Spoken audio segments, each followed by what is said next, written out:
ያማረች በለጸገች የተሻለች ኢትዮጵያን ለሁሉም ኢትዮጵያዊ መፍጠር አለብን ብለን የምናስብ ሰዎች ከሁለት ዋልታ የረገጡ እሳቤዎችና የኢትዮጵያን ካርታና ቅርጽ ከሚቀይሩ ኢትዮጵያን ማስቀጠል ከማይችሉ በመገፋፋት ከሚያምኑ ሁለት ኃይሎች መጠንቀቅና መታገል ይኖርብናል።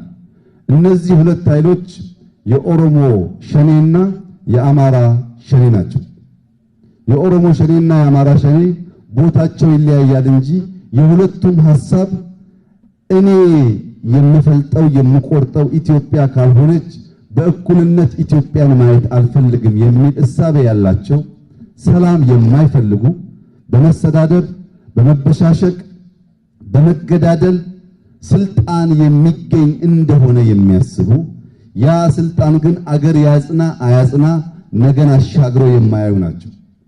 የኦሮሞ ሸኔና የአማራ ሸኔ የኢትዮጵያን ካርታ የሚቀይሩ፣ በጋራ የማያኖሩ፣ ትናንሽ አጀንዳ የሚያጎሉና የሚበትኑ መሆናቸውን አውቀን በተለይም የኦሮሞና የአማራ ሰፊው ሕዝብ እንዲሁም የተቀረው ሕዝብ ከጽንፈኝነት ዋልታ ከረገጠ እሳቤ በግድያ ከማሸነፍ አመለካከት እንዲጠበቅ ማንኛውም ጉዳይ ካለ በንግግር በምክክር በውይይት ለማስተካከል ልባችን የተከፈተ አእምሯችን የተዘጋጀ እንዲሆን አደራ ልላችሁ ፈልጋለሁ።